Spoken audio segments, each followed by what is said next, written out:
Good morning बच्चों। कल हमने हिंदी व्याकरण में संधि का जो अध्याय है उसके बारे में अपन चर्चा कर रहे थे, परंतु तकनीकी खामी के कारण वह वीडियो पूरा अपलोड नहीं हो सका। इसके लिए हम क्षमा चाहते हैं। आज मैं उसी से आगे फिर से शुरू कर रहा हूँ। तो अपन कल पढ़ रहे थे संधि क्या होती है, यानी संधि का अर्थ है जोड़ना, यानी दो वर्ण जब आपस में जुड़ते हैं और एक नए वर्ण का निर्माण करते हैं तो वहां पर संधि होती है। उसी प्रकार जब एक वाक्य शब्द में दो वर्ण आपस में टूटकर नए शब्दों का निर्माण करते हैं तो वहां संधि विच्छेद हो जाता है। अपन इस बात में चर्चा कर चुके थे अब तक कि संधि मूल रूप से तीन प्रकार की होती है: स्वर संधि, व्यंजन संधि और विसर्ग संधि। स्वर संधि, विसर्ग संधि और व्यंजन संधि, यानी तीन संधियां है। स्वर संधि का एक नाम अपने कब जाना कि इसका अच संधि, उसी प्रकार व्यंजन संधि का दूसरा नाम है हल संधि। यानी स्वर संधि को आप अच संधि भी बोल सकते हैं और व्यंजन संधि को आप हल संधि भी बोल सकते हैं। ये अच और हल, इनका नाम इसलिए पड़ा कि महेश्वरी सूत्रों के द्वारा इस व्याकरण की जो है वो निर्माण हुआ है। तो जो व्याकरण है, जो महेश्वरी सूत्र है 14, उन्हीं में से स्वर, व्यंजन और विसर्ग संधि का निर्माण होता है। अच के अंदर ऐसे लेकर क तक जो प्रत्यार है उनके बीच के जो स्वर हैं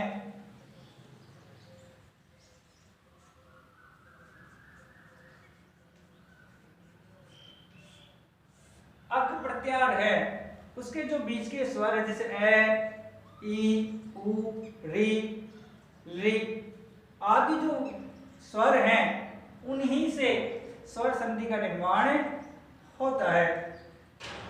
तो स्वर संधि कि अपने कल परिभाषा जान कि जब दो स्वर आपस में मिलकर या दो स्वर वर्ण आपस में मिलकर एक नए विकार को उत्पन्न करते हैं, यानी नए विकार युक्त वर्ण का निर्माण करते हैं तो वहां स्वर संधि होती है। यानी स्वर संधि में सिर्फ स्वरों का संगम होगा। और व्यंजन संधि में, स्वर संधि में जहां स्वर प्लस स्वर वर्ण ही प्रयोग में होते हैं, वो उसी प्रकार व्यंजन संधि में या तो दोनों स्वर होंगे, एक स्वर होगा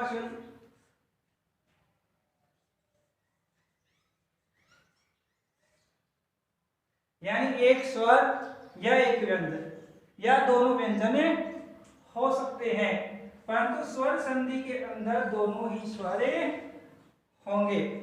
तो संधि तीन प्रकार की: स्वर संधि, व्यंजन संधि और विसर्ग संधि, यानी संधियों के तीन प्रकार हैं। आज हम इस संधि के अध्याय में मैं कोशिश करूंगा कि आपको ज्यादा से ज्यादा समझाने की कोशिश करूं, और अगर आपको कोई समस्या हो तो आप अपने कमेंट्स के माध्यम से हमें बता सकते हैं। तो स्वर संधि,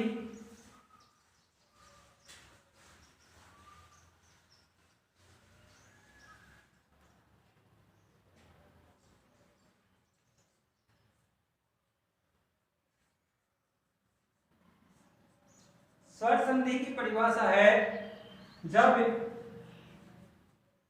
दो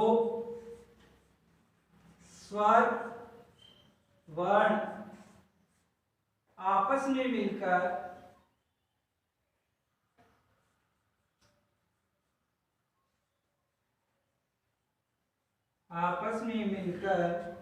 एक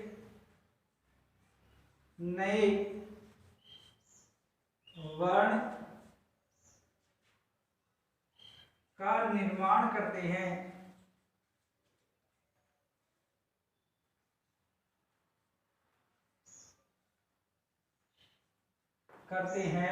तो वहां स्वर संधि होती है।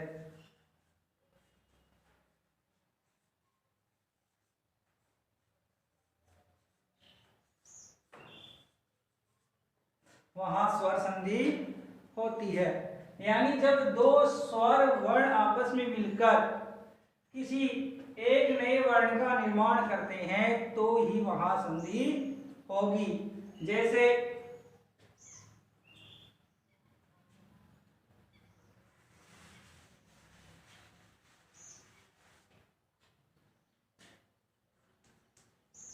गा का प्लस ई।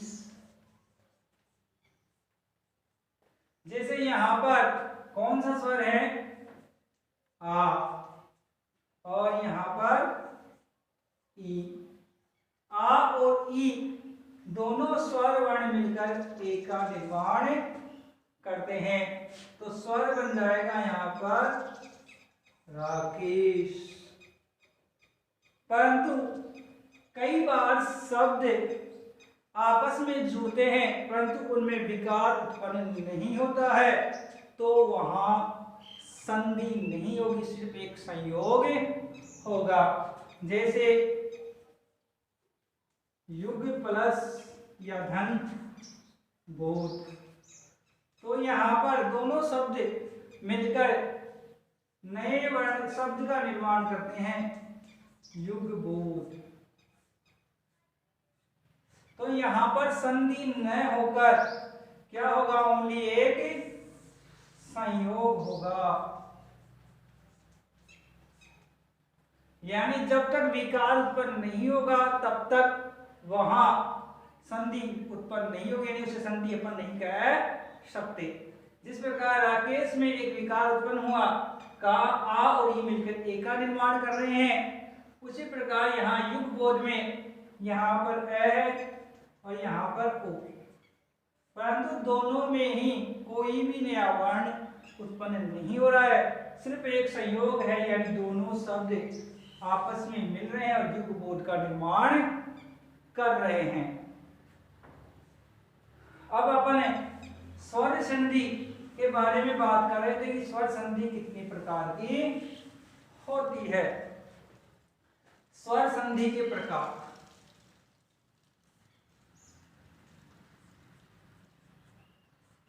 संधि के भेद या प्रकार। देखो मूल रूप से यानी संस्कृत इतिहास के आधार पर संधि के जो स्वर संधि है उसके 7 रूप दिए गए हैं, परंतु हिंदी के अंदर 5 रूप ही अत्यधिक प्रचलित होते हैं। पहली संधि है दीर्घ संधि,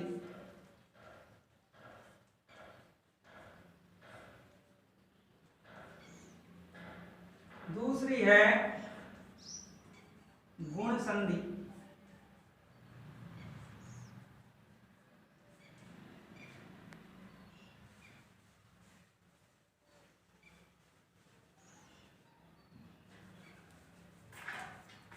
तीसरी है यण संधि,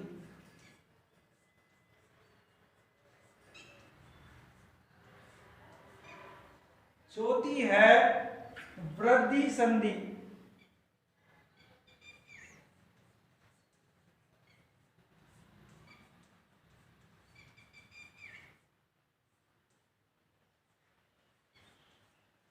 और 5वीं संधि है अयाधी।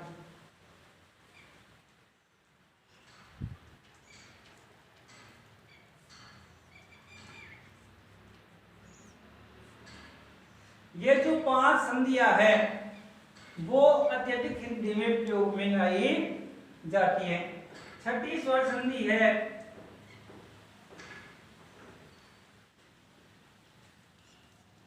पररूप संधि,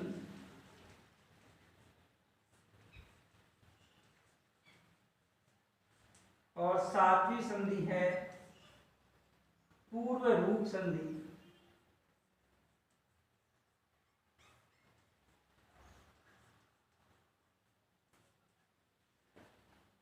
तो आपने देखा स्वर संधि के 7 भेद है, परंतु हिंदी साहित्य के अंदर इन 5 यानी हिंदी व्याकरण के अंदर दीर्घ, गुण, यण, वृद्धि और अयागी संधि का ही प्रयोग ज्यादा होता है। अरूप और पूर्ण रूप संधियों का जो रूप है वो आपको संस्कृत साहित्य में देखने को मिलता है। अपनी जो मातृभाषा जननी है उसमें इसका जो प्रयोग है वो आपको दिखाई देता है। अब इनको पहचानने की काफी आसान तरीका है। जैसे दीर्घ संधि है, नाम ही क्या है, दीर्घ, यानी कुछ बड़ा है। दीर्घ का अर्थ ही क्या हो गया, कुछ बड़ा है। तो जो बड़ा होगा, जहां यानी दो स्वर बड़े की मात्रा यानी बड़ी मात्रा हो, यानी उसको बड़ा कर दे। जैसे ऐसे उसको आ बना दे, ई से उसको ई बना दे, उ से ऊ बना दे, तो आदि क्या है, वो उस मात्रा में आएंगे। अब मैं आपको आज स्वर संधि का जो पहला रूप है यानी उसका जो भेद है वो उसके बारे में मैं बता रहा हूं। तो पहला है दीर्घ।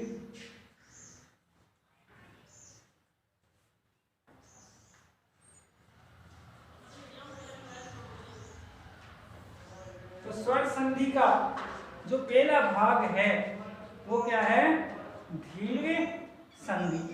दीर्घ यानी बड़ा। दीर्घ का अर्थ क्या होता है, बड़ा।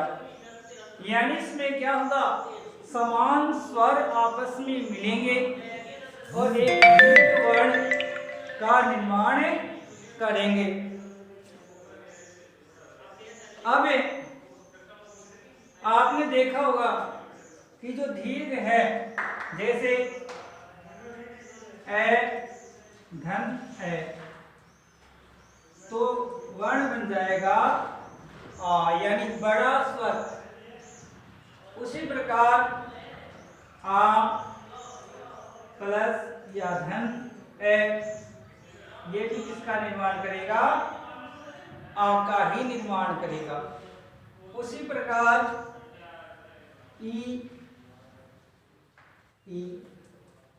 ये किसमें रूपांतरित हो जाएगा, ई में। उसी प्रकार ऊ,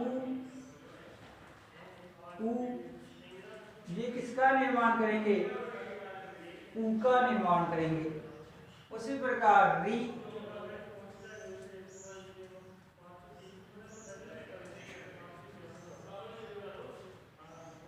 री का निर्माण करेंगे। ये जो री शब्द है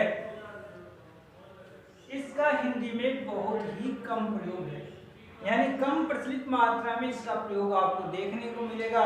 जैसे मातृ, देव, ऋषि आदि जो कुछ वर्ण हैं, यानी कुछ चुनिंदा जो शब्द हैं, उन्हीं में इस री का प्रयोग होता है। तो इस री के कारण ही जो हमारे वर्ण है, स्वर वर्ण है, उनकी संख्या कितनी हो जाती है, 11। तो अपन देख रहे थे दीर्घ संधि यानी कौन कौन से हैं, यानी बड़ा का मतलब क्या है, ए मिलके आ, ई मिलके ई, ऊ मिल, आ मिलके आ, ऊ मिलके ऊ, री मिलके री। यानी किस प्रकार, यानी अपन अब इसकी परिभाषा देखते हैं। जैसे जब दो समान स्वर आपस में मिलकर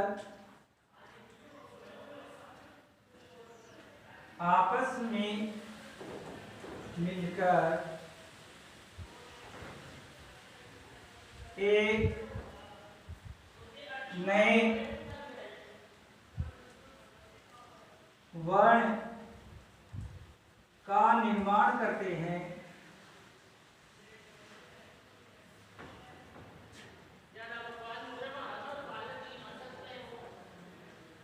तो वहां दीर्घ संधि होती है।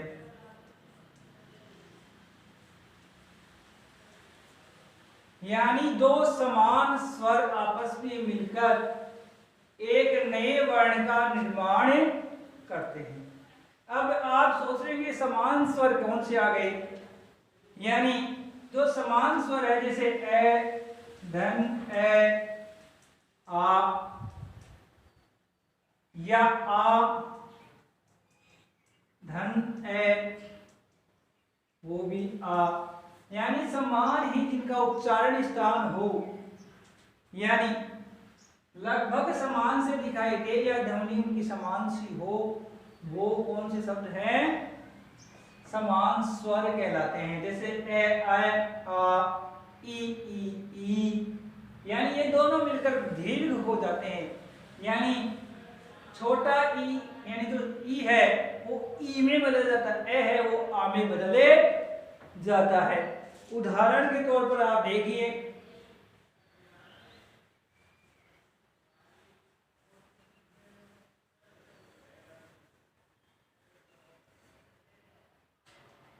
हिम धन आले, हिम धन आले, यानी आले का मतलब क्या होता है, यानी घर, यानी जिसमें रहता हो कोई। तो हिम जहां पर हो, यानी हिम का घर क्या कहलाएगा, हिमालय। यानी अब मैं में क्या है, देखो आप, मैं में क्या है ए, और यहां से क्या लिया आ, दोनों मिलकर किसका निर्माण करेंगे, आ। तो शब्द क्या बन जाएगा, हिमालय, यानी हिम का जो आलय है। अब आपने देखा होगा कि यहाँ पर जो मैं है उसके आगे आ की मात्रा लगी हुई है, यानी जो ये ए है वो किस में बदल गया, इस आ में बदल जाएगा, यानी ये दीर्घ हो जाएगा। तो इसको पहचानने का काफी आसान तरीका है, यानी जहां पर बड़ी मात्रा दिखाई दे, यानी जैसे आ ई उ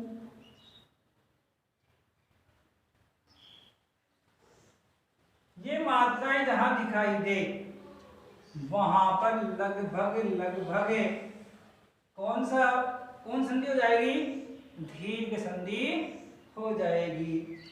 यानी परंतु ये सब नहीं है कि सब जगह ये हो, यानी वो है शब्द वहां से खंडित होना चाहिए, विच्छेद होना चाहिए, यानी उसके दो टुकड़े जहां से हो रहे हैं वहीं पर ये मात्राएं होनी चाहिए। तो हिमालय, उसी प्रकार अधिक प्लस अंश, नेक्स्ट उदाहरण है अधिक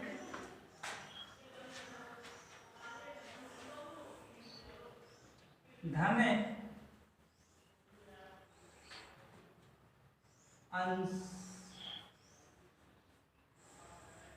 अब यहां से क्या निकलेगा, यहां से निकला ए और यहां से भी क्या निकला ए, दोनों क्या जुड़ के क्या बनेंगे, आ। तो शब्द क्या बन जाएगा, अधिकांश।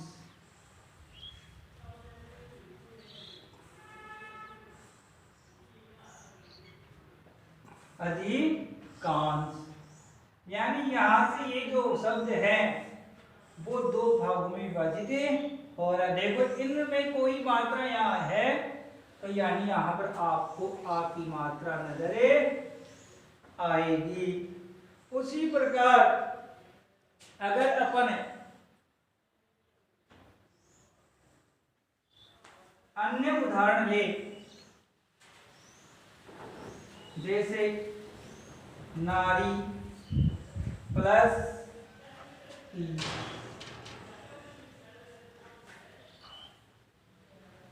तो तो क्या हो जाएगा, यहाँ पर कौन सा है ई और यहाँ पर भी ई। तो अपन ने बात की समान स्वर मिलकर आपस में एक नए दीर्घ वर्ण का निर्माण करें। तो यहाँ पर ये दोनों मात्राएं मिलकर कौन सी मात्रा बन जाएगी भाई, ई। तो वर्ण बन जाएगा क्या, यानी शब्द बन जाएगा नारीश, यानी नारी के जो ईश है। तो ये देखा आपने दीर्घ संधि। तो उम्मीद करता हूं कि मेरे द्वारा जो आज आपको अध्ययन कराया गया है वो आपको समझ में आया होगा, पसंद आया होगा। उम्मीद करता हूं कि आप इसे लाइक और सब्सक्राइब करेंगे। धन्यवाद।